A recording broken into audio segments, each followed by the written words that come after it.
305। Sir उतर।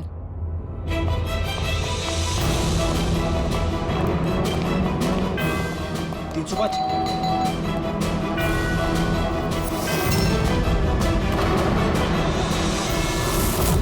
Rohit, no. ए, रुको। पूर्वी, रोहित मुझे मत मारो, मुझे मत मारो प्लीज। रुको। रोहित, रोहित, ए रोहित, रोहित, रोहित, रुको, रोहित।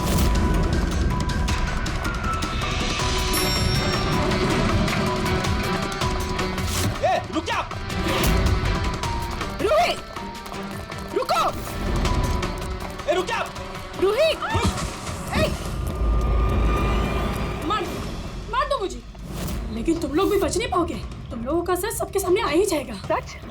कौन सा सच?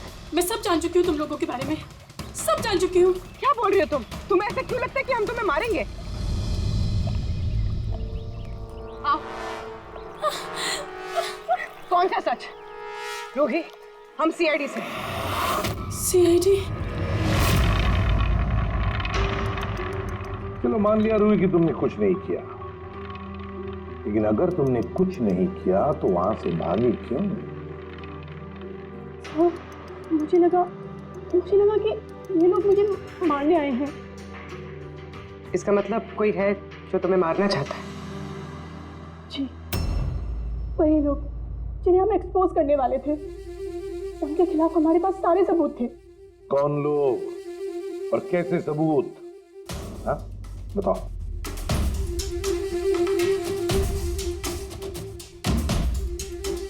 इसे तुम जानती हो ना, यमन है ना, किसी के साथ तुम मिलकर काम करती थी, इसी के साथ मिलकर तुम उन लोगों को एक्सपोज करने वाली थी जिसकी वजह से अमन की जान चली गई। देखो रूही, अब शायद तुम्हारा नंबर है, वो लोग तुम्हें मारेंगे।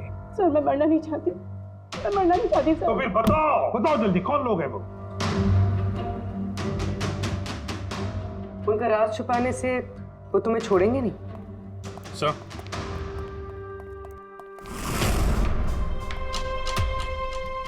रूही,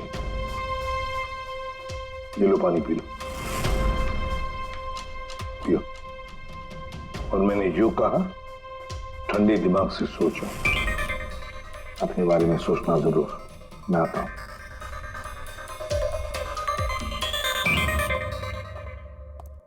घबराई हुई है, डरी हुई है। लेकिन अब डरने की क्या जरूरत है सर? अब तो सीआईडी के पास है वो। लेकिन सर, वो हम पे भरोसा नहीं कर पा रही, थोड़ा वक्त लगेगा। से जो अमन का वकील है मयांक, उससे क्या पता चला? सर, अमन ने बहुत सारी दवाई की कंपनियों में पैसा लगाया था, लेकिन वो सब की सब घाटे में चल रही थी। एक कंपनी ही है जिसने अभी अभी फाइनली फायदा करना शुरू किया था, CRM फार्मास्यूटिकल। और सर, ताजुब की बात यह है कि अमन ने पिछले हफ्ते ही इस कंपनी के साथ जितने भी डीलिंग्स है वो सब तोड़ दिए, और मयंक भी इस बात से काफी हैरान था। वही तो समझ में नहीं आ रहा है कि इस अमन ने जब ये कंपनी लॉस में जा रही थी तब उसके साथ तो डील नहीं तोड़ा, और जब ये कंपनी प्रॉफिट कर रही है तब डील तोड़ने जा रहा है ये। और सर, वो मयंक से कभी कोई बात छुपाता नहीं था, उसने ये बात मयंक को बताई भी नहीं। हाँ सर, मयंक ने उसका भरोसा तोड़ दिया होगा सर। आओ जरा रोही,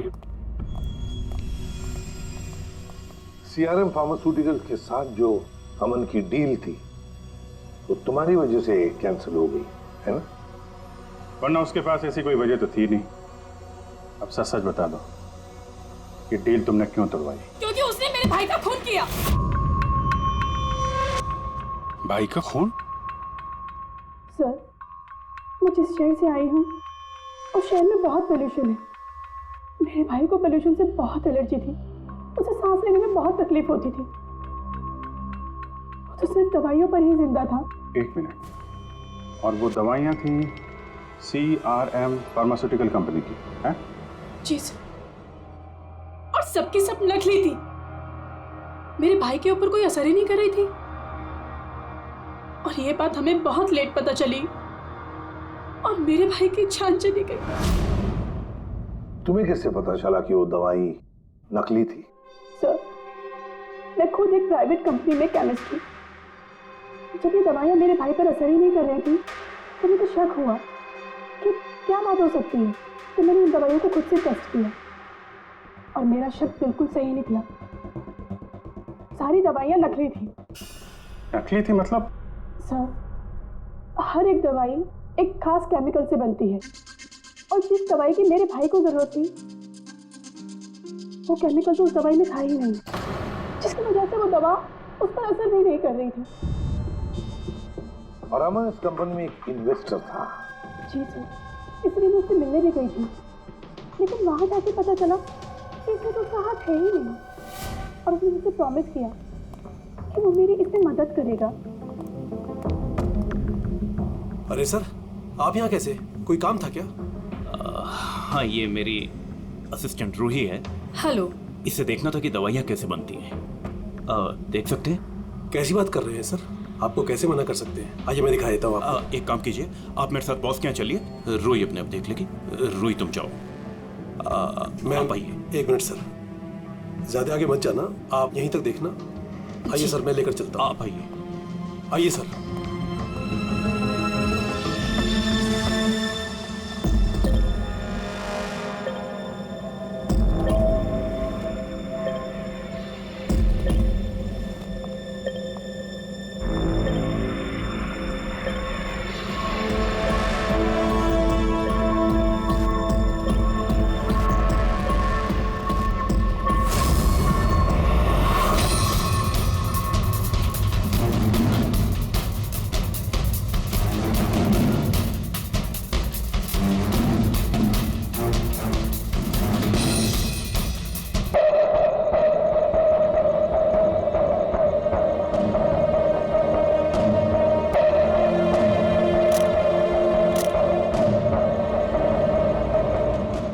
केमिकल है, लेकिन ये लोग यहाँ से बाहर क्यों लेके जा रहे हैं? और हमने सारे सबूत जुटा लिए थे और सारे सैंपल्स भी टेस्ट किए थे।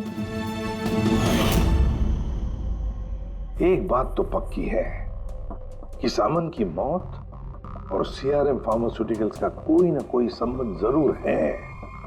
कुछ ना कुछ तो गड़बड़ जरूर है। बॉस, इतनी सुरक्षित कार होने के बावजूद इसकी हड्डियां कैसे टूटी ये पता चल गया। अच्छा सर, अमन के खून में से हमें एक ऐसा केमिकल मिला है जिससे एपिलेप्टिक फिट्स आते हैं, मिर्गी का दौरा। माय गॉड, यार अमन को तो ब्रिटल बोन डिजीज था। मिर्गी का दौरा आ जाके वो गिर जाता, उसकी हड्डियां टूट जाती। इसी की वजह से इसकी मौत हुई है। तो मतलब जिसने भी ये किया वो जानता था अमन के ब्रिटल बोन्स डिजीज के बारे में। उसने बड़े चालाकी से उसका नाजायज फायदा उठाया। पहले उसने अमन की गाड़ी का कंप्यूटर हैक किया और फिर एक्सीडेंट से पहले उसे उस केमिकल का इंजेक्शन दिया जिसकी वजह से उसे मिर्गी का झटका आ जाए। उसे मालूम था अमन किसी भी हालत में बच ही नहीं सकता। अगर मिर्गी का झटका आ जाता तो वो गिर जाता, जिसकी वजह से उसकी हड्डियां टूट जाती और वो मर जाता। अगर उसमें से भी बचता तो कार के एक्सीडेंट में से तो बच ही नहीं सकता था वो।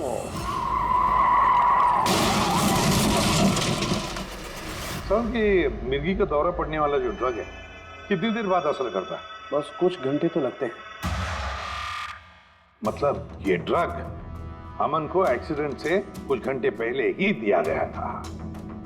सर, कहीं ऐसा तो नहीं कि किसी ने इसे नींद में इंजेक्शन दे दिया? हो सकता है। बस एक काम करते हैं, इस अमन की बॉडी को फिर से एक बार अच्छी तरह से चेक करते हैं, देखते हैं कहीं कोई इंजेक्शन का निशान तो नहीं है। तारिका? Yes sir.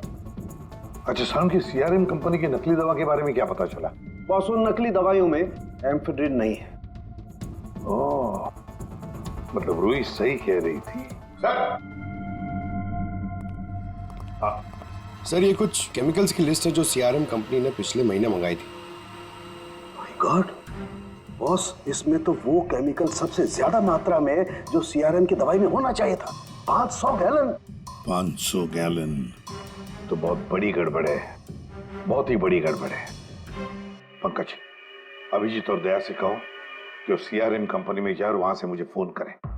और फ्रेडी, तुम और पूर्वी अमन के घर जाओ और पता लगाओ एक्सीडेंट के दिन अमन से कौन कौन मिलने आया था। इंजेक्शन?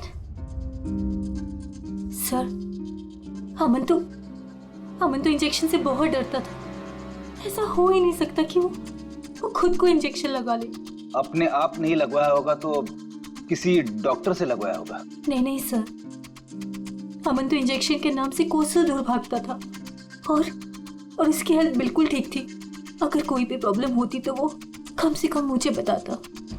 किसी और से नहीं लगवाया, खुद नहीं लगाया, तो फिर वो केमिकल उसके खून में पहुंचा कैसे? अच्छा, बता सकती है घर से निकलने से पहले अमन किस किस से मिला? मयंक और नेहा आई थी उससे मिलने। और हाँ मैम, एक आदमी आया था अचानक से, जसवंत। जसवंत? ये जसवंत कौन है? जी, जसवंत CRM कंपनी का CEO है और अमन ने उसकी कंपनी में पैसे इन्वेस्ट किए थे।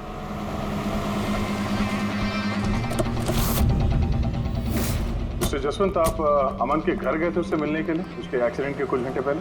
जी सर, मैं गया था लेकिन मिल नहीं पाया था। तो दरअसल उनकी वाइफ ने मुझे बताया कि वो सो रहे, तो मैंने सोचा वो शायद मुझे अवॉइड करना चाहते होंगे, तो मैं वापस चला आया। पापा, अमन ने हमारे से बिजनेस डील कैंसिल की, फिर भी आप उससे मिलने गए थे? जी बेटा, क्योंकि मैं उनको वापस लाना चाहता था सर। वो हमारी नई यूनिट के लिए बहुत जरूरी था। तो जसवंत जी, जब आप अमन से मिलने उसके घर गए तो वाइफ सुप्रीति के अलावा वहां कोई और भी था? मैं जब गया तब तो वहां कोई नहीं था, लेकिन हाँ, जब मैं वहां से निकला तो उनके लॉयर मिस्टर मयंक और सेक्रेटरी नेहा, वो दोनों जरूर उनके घर आए थे। अच्छा, ठीक है, thank you very much. Boss, ये देखो, ये निकोटिन पैच का हिस्सा, और यहाँ पर देखो ये इंजेक्शन का निशान। खूनी ने यहीं से वो मिर्गी के दौरे वाला इंजेक्शन इसे दिया है। इसका ये हिस्सा सुन्न करके, हाँ, और वो इस पैच के जरिए। इसे इमला पैच कहते हैं। इमला पैच? ये बच्चों को इंजेक्शन लगाने से पहले लगाते हैं ताकि वो पर्टिकुलर एरिया सुन पड़ जाए और उन्हें दर्द ना हो। अब बस ये इमला पैच और ये निकोटिन वाला पैच, ये देखो बस, ये दोनों पैच एक जैसे दिखते हैं, बिल्कुल एक जैसे। हाँ, खूनी ने इस निकोटिन वाले पैच की जगह ये कैमला पैच इसके हाथ पर लगाया, इसके हाथ का ये हिस्सा सुन्न कर दिया और बाद में मिर्गी के दौरे वाला इंजेक्शन यहाँ से लगा दिया, शायद तब जब वो सो रहा था। हाँ सर, ये कर कौन सकता? जसवंत तो एक हफ्ते से अमन को मिला भी नहीं, तो फिर? सर, वो मयंक या फिर नेहा, वो तो नहीं। पंकज, ये खेल कौन खेल रहा है तो हम पता लगा ही लेंगे। अब हम भी एक खेल खेलेंगे, एक ऐसा खेल जिसमें जीत सिर्फ हमारी ही होगी, हमारी जीत।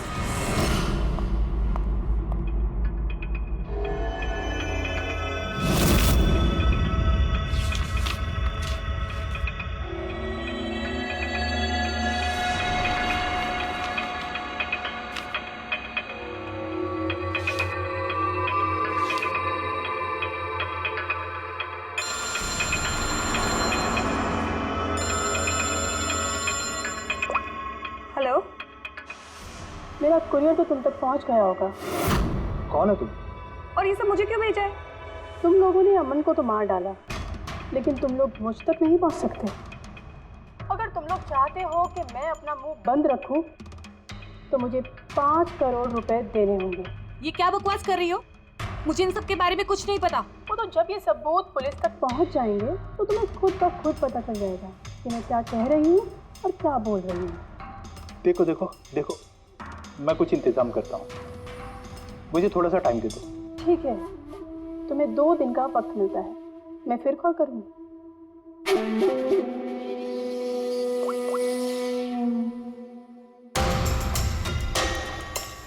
तो मास्टरमाइंड ये मयंक है।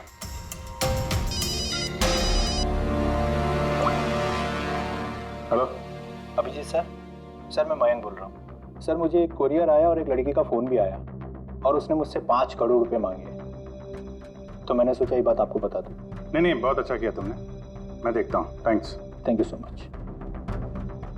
मयंक का फ़ोन था, उसने उस कोरियर रूही के बारे में बताया सर। उसने ये भी कहा कि उसने जानबूझ के समय मांगा ताकि हम इस तक पहुँच सके। तो ये मयंक नहीं बल्कि कोई और ही है।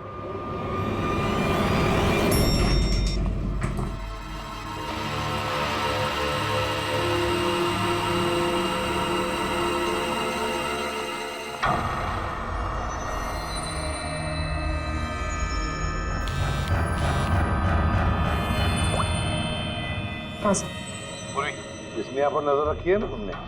हाँ सर, वो अभी अभी यहाँ से निकली है। कड़ी नजर रखना पूर्वी, बिल्कुल कड़ी नजर। अपनी नजरों से ओझल मत होने देना उसे। ये नेहा ही हमें उस खूनी तक पहुंचाएगी। सर।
सर।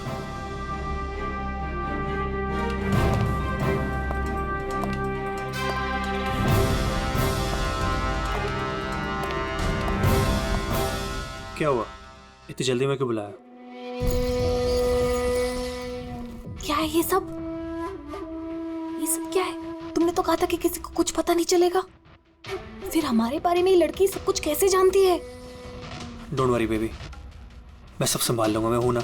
जैसे उस अमन को ठिकाना लगाया वैसे इस लड़की को भी ठिकाना लगा दूंगा। तुम टेंशन मत लो। ओके?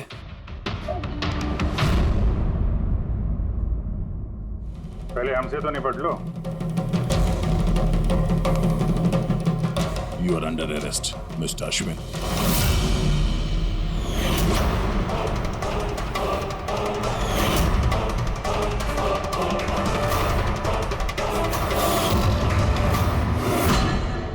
अश्विन के पास तो वजह थी। तुमने अपने बॉस का खून क्यों किया? हम दोनों एक दूसरे से प्यार करते हैं। जब मुझे पता चला कि अमन सर सीआरएम फार्मास्यूटिकल की जांच कर रहे हैं, तो ये बात मैंने अश्विन को बता दी ताकि वो लोग अपनी गलतफहमियां दूर कर सके। लेकिन इसने तो अमन को ही दूर कर दिया। क्यों अश्विन? मैं जानता था कि अमन को कुछ समझाने का कोई फायदा नहीं होगा। वो तो हमें जेल भिजवा के ही रहता। तुमने मेरे भाई को मारा, अमन का खून किया और ना जाने कितने मासूमों की जान ली होगी तुमने अपनी इन नकली दवाइयों से। बिजनेस में बहुत घाटा हो रहा था, नुकसान पे नुकसान हो रहा था। डैड नहीं मानते, इसलिए उनको बिना बताए मैंने केमिकल्स को नॉर्थ इंडिया के प्लांट में भेजना शुरू कर दिया। उससे हम नशा बनाते थे। थोड़ा प्रॉफिट हो ही रहा था कि अमन ने सारा खेल बिगाड़ दिया। सिर्फ फायदे के लिए दवाइयों की जगह पे तुम ये जहर बनाने लगे थे, हाँ? मुझे कंपनी की हालत पता थी। मैंने अमन सर को अश्विन से मिलाया था ताकि वो कंपनी में इन्वेस्ट करके उसे डूबने से बचा सके। और अमन खुद को तुम लोगों से बचा नहीं पाया। ये सब कुछ मैंने अपने प्यार के लिए किया। मेरे अलावा कोई ये कर नहीं सकता था क्योंकि वो अपने निकोटीन पैच मुझे से मंगाते थे।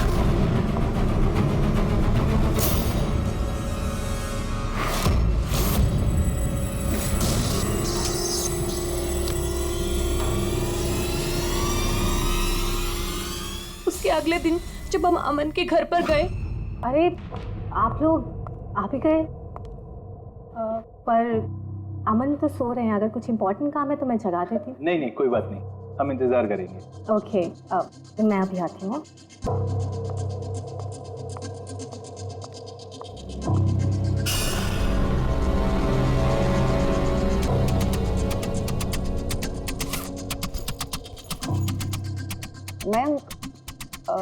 मैं जरा वॉशरूम होकर आऊँ?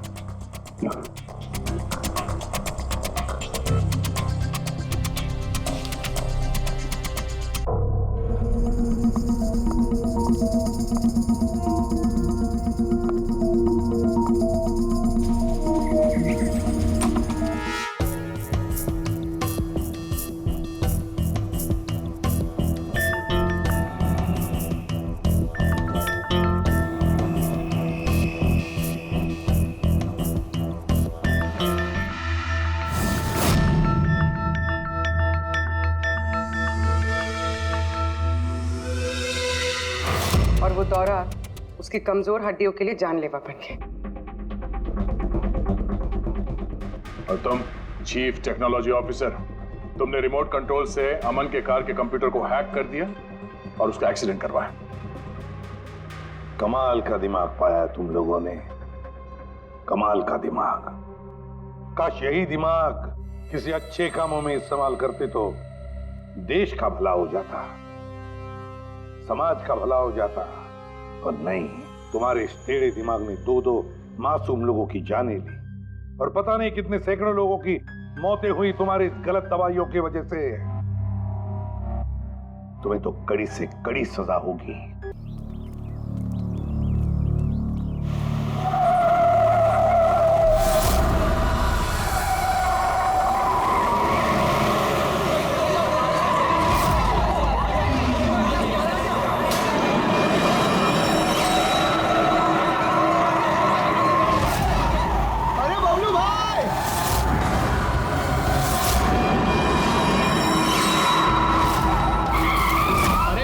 कोई भी नहीं है।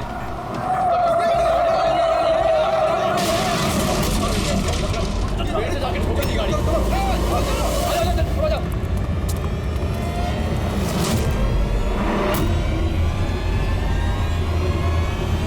अरे बबलू भाई, अंदर तो देखो, ड्राइवर नहीं है, गाड़ी अपने आप कैसे चल रही थी?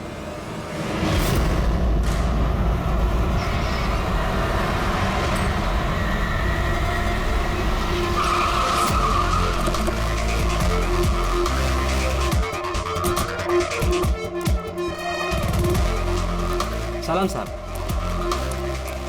क्या बात है? एक्सीडेंट के केस में सीआईडी को बुलाया तुम लोगों ने? सर मुझे लगा है नॉर्मल एक्सीडेंट नहीं है, इसीलिए। क्यों? ऐसा क्यों लग रहा? सर आइए खुद ही देख लीजिए, आइए।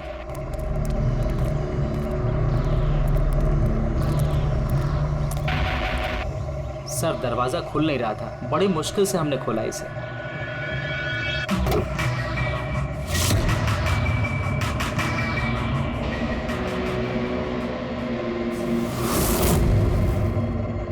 ये पहले किसने देखा?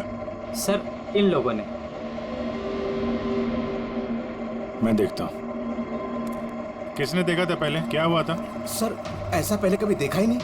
गाड़ी में ड्राइवर नहीं था सर। गाड़ी में ड्राइवर नहीं था, गाड़ी अपने आप चल रही थी। अरे यार साफ साफ बताओ भाई। हाँ सर, गाड़ी में ड्राइवर नहीं दिखाई दिया और गाड़ी जाके सीधे पेड़ से टकरा गई। अरे क्या बात कर रहे हो? गाड़ी के अंदर ड्राइवर है, मना पड़ा है। नहीं सर, सच में गाड़ी में ड्राइवर नहीं था, नहीं तो ये गाड़ी मेरी भी गाड़ी को टकराते हुए बच गई। लाश की हालत से तो लगता है कि गाड़ी काफी स्पीड पे थी। सर गाड़ी बहुत स्लो थी, लेकिन इतनी स्लो में कोई मर कैसे सकता है? गाड़ी भी ऑटोमेटिक है, हर चीज ऑटोमेटिक है, सेफ्टी डिवाइस भी ठीक है।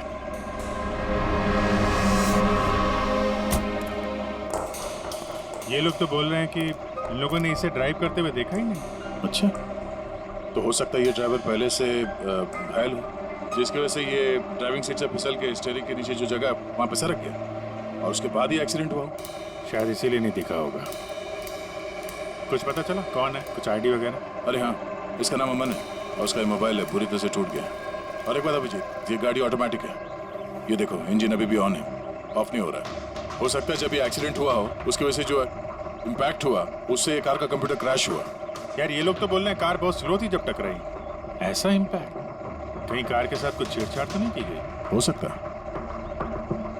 ठीक है, गाड़ी को पुलिस गैराज भेजते हैं और इसको फोरेंसिक लैब। मैंने इस गाड़ी को अच्छी तरह से चेक किया है। इस कार को मॉडिफाई किया गया है, एक्स्ट्रा सेफ्टी फीचर्स दिए गए हैं।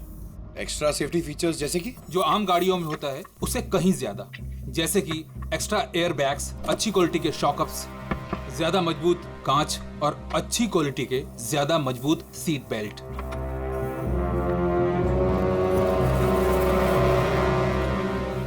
ये देखो, निकोटीन पैच।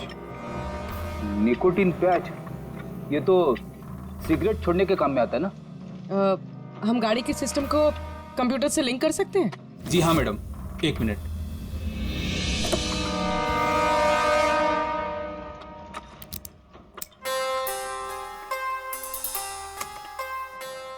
मैम, किसी ने सेटिंग चेंज किया है।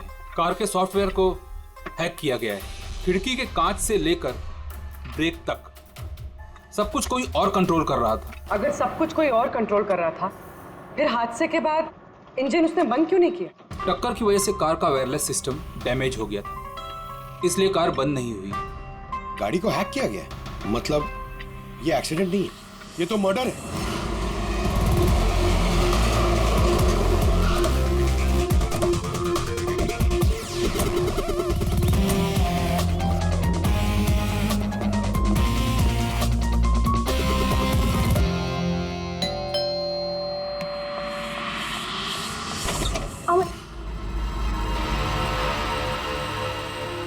आप लोग? CID।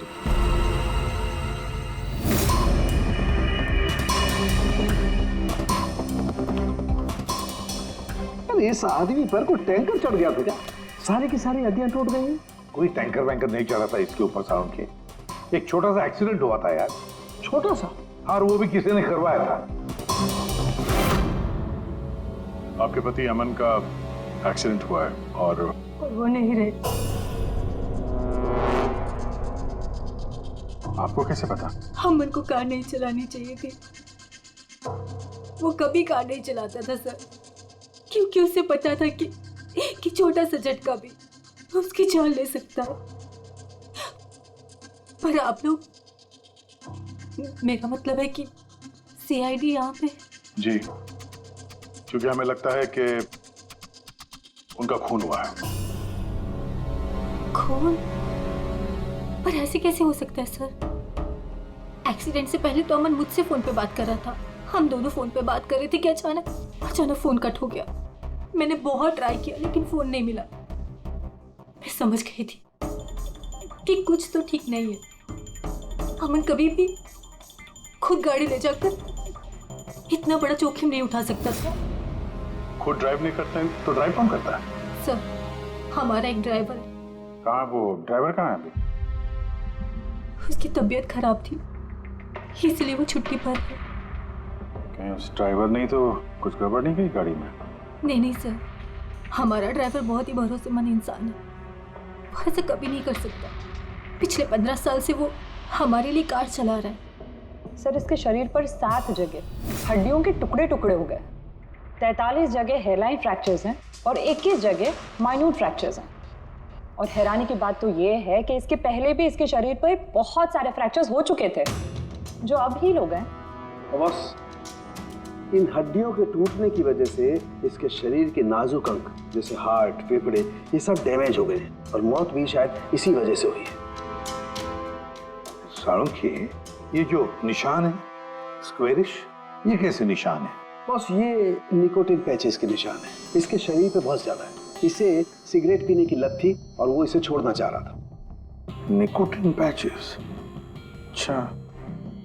और फिर यार अभी तारिका ने बताया कि इसके शरीर पर पुराने फ्रैक्चर्स के निशान भी हैं, बहुत सारे। ये पुराने फ्रैक्चर्स का क्या मतलब हो सकता है? अमन को ड्राइविंग तो आती थी ना? हाँ सर। तो फिर जोखिम किस बात का? अमन मेरे या आपकी तरह नहीं था सर। छोटे से छोटा झटका भी इसकी जान ले सकता था।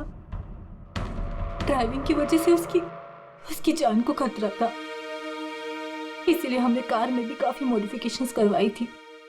और ड्राइवर को भी कहा था कि कार आराम से चलाए। छोटा सा छोटा झटका भी उसकी जान ले सकता था।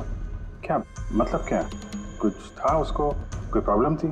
सर, अमन का शरीर कमजोर था, नाजुक था।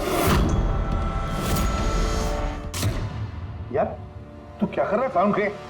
अरे तू ये बस, ये ऑस्टियोजेनेसिस इम्परफेक्ट है। ऑस्टियोजेनेसिस इम्परफेक्ट मतलब ब्रिटल बोन डिजीज। एग्जैक्टली, भंगुर अस्थि रोग, मतलब इसकी हड्डियां भंगुर हैं। और इसीलिए बॉस, इसकी हड्डियों को अगर जरा सा भी झटका लगे तो चकनाचूर हो सकती है। 25 से ज्यादा बार उसके फ्रैक्चर्स हो चुके थे। हमेशा खतरा रहता था उस पे। मुझसे जितना हो सके मैं उसकी सुरक्षा का ख्याल रखती थी ताकि उसे कोई झटका न लगे। घर में, कार में हमेशा उसकी सुरक्षा का ध्यान रखती थी। यहाँ तक कि जब अमन को पता चला कि सिगरेट पीने से हड्डियाँ कमजोर होती है तो अमन ने पूरी कोशिश की सिगरेट छोड़ने की। तभी इतने मामूली एक्सीडेंट से भी ये हाल हो गया था शरीर का। लेकिन वो अचानक गाड़ी लेके कहाँ गया था?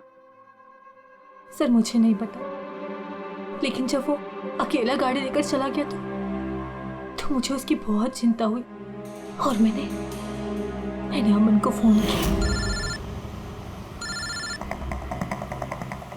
हेलो अमन। या बेबी बोलो। अच्छा, तो तुम खुद ड्राइव कर रहे हो। तुम्हें पता है ना तुम्हारा ड्राइव करना कितना ज्यादा खतरनाक है, लेकिन तुम मेरी बात सुनते तक नहीं। वैसे ऐसा कौन सा जरूरी काम था जिसके लिए तुम खुद गाड़ी लेकर निकल गए? ड्राइवर तक का वेट नहीं किया गया तुमसे। जरूरी था स्वीटहार्ट, लेकिन तुम परेशान मत हो, मैं गाड़ी आराम से ही चला रहा हूँ। अमन, मुझे ऐसा क्यों लग रहा है कि तुम मुझसे कुछ छुपा रहे हो? देखो सुप्रीति, मैं मानता हूँ कि मैं सारी बातें तुमसे शेयर नहीं कर पा रहा, लेकिन इसका मतलब ये नहीं कि तुम उल-झुल बातें सोचने लग जाओ। है कुछ प्रॉब्लम्स, मैं उन्हें सॉल्व कर लूँ, फिर तुम्हें सब कुछ बता दूंगा। प्रॉब्लम्स? तुम अभी क्यों नहीं बता सकते मुझे? क्योंकि ये सब खतरनाक है, वो लोग बहुत खतरनाक हैं, मैं तुम्हें नहीं बता सकता। खतरनाक लोग? Oh no. अमन, हेलो। कौन सा प्रॉब्लम? और ये किन खतरनाक लोगों की बात कर रहे थे वो, कुछ पता है आपको? सर मैं कुछ नहीं जानती। अमन की किसी से कोई दुश्मनी, कोई बिजनेस राइवलरी वगैरह? इस बारे में मुझे कुछ भी पता नहीं, लेकिन हाँ, मयंक और नेहा आपकी शायद कुछ मदद कर सकते हैं। मयंक और नेहा? ये कौन है ये लोग? मयंक पेशे से एक वकील है और अमन का दोस्त भी, और नेहा अमन की सेक्रेटरी थी। अच्छा, ये मयंक का ऑफिस कहाँ है? अमन सर का खून? आप? मैं नेहा, अमन सर की सेक्रेटरी। लेकिन अमन की मौत तो एक्सीडेंट में हुई है ना? जी, मौत तो एक्सीडेंट में हुई है, लेकिन एक्सीडेंट अपने आप नहीं हुआ है। करिए बताइए कि आप दोनों मिस्टर अमन को कब से जानते हो, मतलब कब से काम कर रहे हो उनके साथ? सालों से। हम लोग साथ में काम ही नहीं करते थे, बल्कि बहुत अच्छे दोस्त भी थे। अमन की बीमारी की वजह से ज़्यादातर बिजनेस वगैरह मैं ही हैंडल करता था। और नेहा जी आप? सिर्फ मैं और मयंक सर ही तो थे, अमन सर का पूरा बिजनेस संभालते थे। वैसे बिजनेस क्या है उनका? इन्वेस्टमेंट का बिजनेस है। हम लोग अलग अलग कंपनीज में पैसे लगाते थे और जब वो कंपनीज में मुनाफा होने लगे तो अपना परसेंटेज वापस ले लेते थे। ऐसी 50 कंपनीज है जहाँ पर पैसे लगाए थे अमन ने। किस तरह का कंपनीज में इन्वेस्ट करते थे? वैसे तो कई सारी कंपनीज में पैसे लगाए थे, लेकिन उनकी सबसे ज़्यादा दिलचस्पी 20-30 फार्मास्यूटिकल्स कंपनीज में थी। फार्मा कंपनी या दवाइयों की कंपनी? जी, ये कंपनीज बहुत नुकसान में चल रही थी, लेकिन आपको तो पता ही होगा अमन की बीमारी के बारे में। और ये कंपनीज उसी बीमारी का इलाज निकालने की कोशिश कर रही थी, और अमन का सपना था कि इस बीमारी का इलाज संभव हो जाएगा तो किसी और को वो तकलीफ नहीं उठानी पड़ेगी जो उसे थी। और सर अभी तो उन कंपनीज में फ़ायदा भी होना शुरू हो गया था। कोई दुश्मनी, किसी से कोई लड़ाई झगड़ा? नहीं सर, ऐसा तो कुछ नहीं था। अगर कुछ होता तो वो मुझे ज़रूर बताते थे। अमन की वाइफ का कहना है कि पिछले कुछ दिनों में वो परेशान लग रहा था, आपको जानती? परेशान तो थे, मगर मुझे कुछ बताया नहीं। मुझे लगा काम का प्रेशर होगा बस। आपने बताया था कि दवाइयों की कंपनी जो नुकसान में चल रही थी उनमें से कुछ को फायदा होने लगा था। सबको नहीं सर, शायद एक को। मुझे उसकी डिटेल चाहिए। जी, मुझे अकाउंट चेक करना होगा। ठीक है। और मुनाफे के अलावा कोई ऐसी बात जो आपको अलग लगी या फिर कुछ अजीब सी हो, वो भी बता दीजिएगा।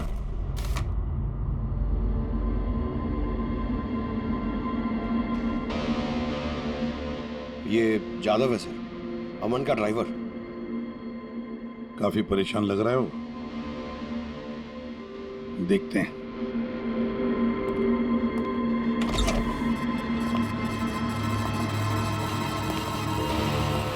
यादव। जी सर। अमन के ड्राइवर है ना? जी सर।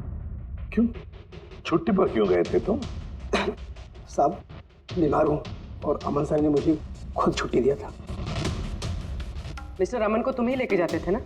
जी मैडम, अमन सर मेरे साथ ही जाते थे। कभी वो कोई टैक्सी वगैरह नहीं लेते थे। तो फिर तुम तो हमें बता सकते हो कि अमन साहब कहाँ कहाँ जाते थे, है ना? जी जी। ये देखो जादव, ये जगह पर उनकी मौत हुई थी।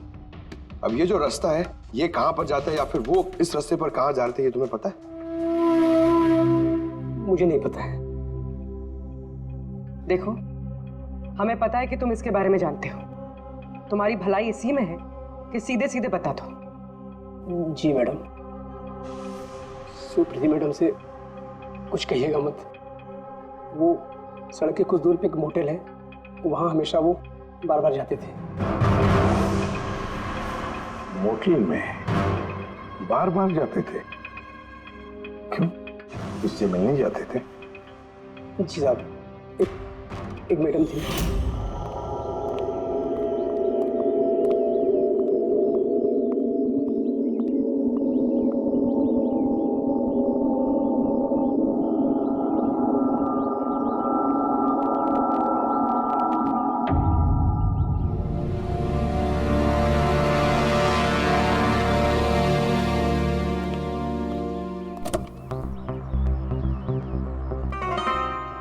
सुन जादव, ये जो कुछ भी तुमने देखा इस बारे में किसी से कुछ मत कहना, सुप्रीति भाभी से भी नहीं, समझे?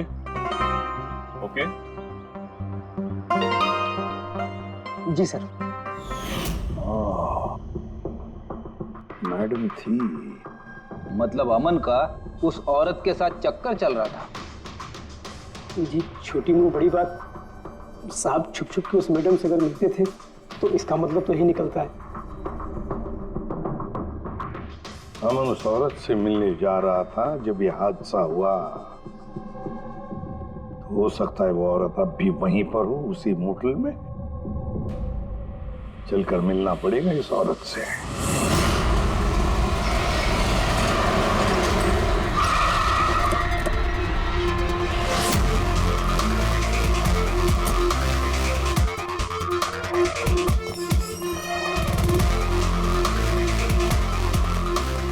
Excuse me? Yes madam, how can I help you? हम किसी से मिलने आए हैं। लेकिन आप लोग हैं कौन और किससे मिलना आप लोगों को? हम लोग सीआईडी से। ये आदमी, ये आपके मोटेल में आता जाता रहता है? हाँ मैडम। किससे मिलने आता है? हमारे होटल के रूम नंबर 305 में एक मैडम रुकी हुई है, रूही। वो उनसे अक्सर मिलने आता रहता है। 305? यस सर, वो अभी चेकआउट करने वाली है। ये रूही हाथ से निकलनी नहीं चाहिए। कहाँ से जाना है? सर यहाँ से लेफ्ट। पंकज, स्टेयरकेस से जाओ, हम दोनों लिफ्ट से जाते हैं।